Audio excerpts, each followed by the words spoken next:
ಮೈಸೂರು ಕೇಂದ್ರ ಕಾರಾಗೃಹಕ್ಕೆ ಮಹಿಳಾ ಆಯೋಗ ಅಧ್ಯಕ್ಷೆ ನಾಗಲಕ್ಷ್ಮಿ ಚೌಧರಿ ಭೇಟಿ ನೀಡಿದ್ದಾರೆ. ಕಾರಾಗೃಹದಲ್ಲಿ ಏರ್ಪಡಿಸಿರುವ ಮಹಿಳಾ ದಿನಾಚರಣೆ ಕಾರ್ಯಕ್ರಮದಲ್ಲಿ ಭಾಗಿಯಾಗಿದ್ದು ನಾಗಲಕ್ಷ್ಮಿ ಚೌಧರಿ ಭೇಟಿ ಕೊಡುತ್ತಿದ್ದಂತೆ ಸಮಸ್ಯೆ ಹೇಳಿಕೊಳ್ಳುವುದಕ್ಕೆ ಮಹಿಳೆಯರು ಮುಗಿಬಿದ್ದಿದ್ದಾರೆ. ಹಲವು ಸಮಸ್ಯೆಗಳ ಪರಿಹಾರಕ್ಕೆ ಸಾರ್ವಜನಿಕರು ಮನವಿ ಪತ್ರಗಳನ್ನು ಸಲ್ಲಿಸಿದ್ದು ಸಾರ್ವಜನಿಕ ಜೊತೆ ಕೆಲ ಕಾಲ ಸಮಸ್ಯೆಗಳನ್ನು ಆಲಿಸಿದ್ದಾರೆ. ಇದೇ ವೇಳೆ ಮಾತನಾಡಿದ ಮಹಿಳಾ ಆಯೋಗದ ಅಧ್ಯಕ್ಷೆ ನಾಗಲಕ್ಷ್ಮಿ ಚೌಧರಿ, ಗ್ಯಾರಂಟಿ ಯೋಜನೆಗಳಿಂದ ಮಹಿಳೆಯರ ಸಬಲೀಕರಣ ಆಗ್ತಿದೆ. ಅದನ್ನ ಪ್ರಶ್ನೆ ಮಾಡೋ ಅಧಿಕಾರ ವಿಪಕ್ಷಗಳಿಗಿಲ್ಲ. ಹೆಣ್ಣು ಮಕ್ಕಳ ಸಬಲೀಕರಣಕ್ಕೆ ಒಳ್ಳೆ ಕೆಲಸ ಸರ್ಕಾರ ಮಾಡ್ತಾ ಇದೆ. ಗ್ಯಾರಂಟಿಗಳಿಂದ ಒಬ್ಬ ಹೆಣ್ಣು ಮಗಳಿಗೆ ತಿಂಗಳಿಗೆ 4-5 ಸಾವಿರ ಉಳಿತಾಯ ಆಗತ್ತೆ. ಅದರ ಬಗ್ಗೆ ಟೀಕೆ ಮಾಡೋದು ತಪ್ಪು ಅಂದ್ರು. ಮಂಡ್ಯ ಜಿಲ್ಲೆಯಲ್ಲಿ ಚಿರತೆ ಹಾವಳಿ ಹೆಚ್ಚಾಗಿದೆ. ಮಂಡ್ಯ ಜಿಲ್ಲೆ ಶ್ರೀರಂಗಪಟ್ಟಣ ಪಿಹಳ್ಳಿ ಗ್ರಾಮದಲ್ಲಿ ಚಿರತೆ ಕಾಣಿಸಿಕೊಂಡಿದ್ದು ಗ್ರಾಮದ ಚಂದ್ರಶೇಖರ್ ಅನ್ನೋರ ತೋಟದ ಕೊಟ್ಟಿಗೆಗೆ ನುಗ್ಗಿ ನಾಟಿ ಕೋಳಿಯನ್ನ ಹೊತ್ತೊಯ್ದಿದೆ. ಚಿರತೆ ಕೋಳಿಯನ್ನ ಹೊತ್ತೊಯ್ದ ದೃಶ್ಯ ಸಿಸಿ ಕ್ಯಾಮೆರಾದಲ್ಲಿ ಸೆರೆಯಾಗಿದ್ದು ಗ್ರಾಮಸ್ಥರು ಆತಂಕವನ್ನ ವ್ಯಕ್ತಪಡಿಸಿದ್ದಾರೆ.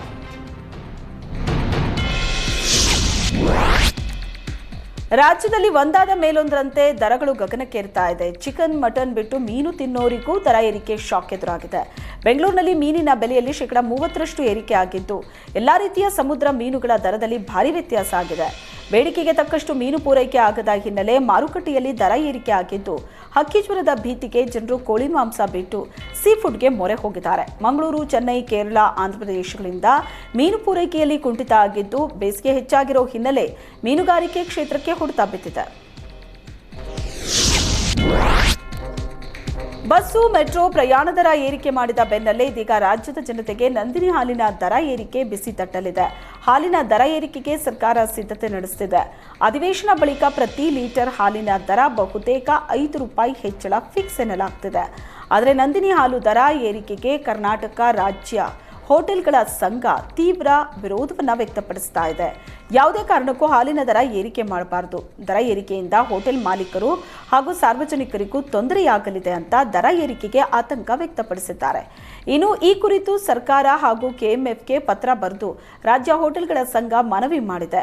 ಹಾಲಿನ ದರ ಹೆಚ್ಚಳ ಮಾಡಿದರೆ ಹೋಟೆಲ್ ಉದ್ಯಮದ ಮೇಲೆ ನಕಾರಾತ್ಮಕ ಪರಿಣಾಮ ಬೀರಲಿದೆ ಅಂತ ಪತ್ರದಲ್ಲಿ ಉಲ್ಲೇಖಿಸಿದೆ.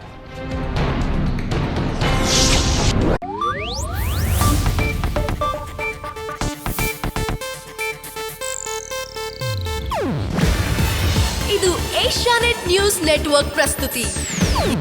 ನೀವು ನೋಡ್ತಿದ್ದೀರಾ ಏಷ್ಯಾನೆಟ್ ಸುವರ್ಣ ನ್ಯೂಸ್.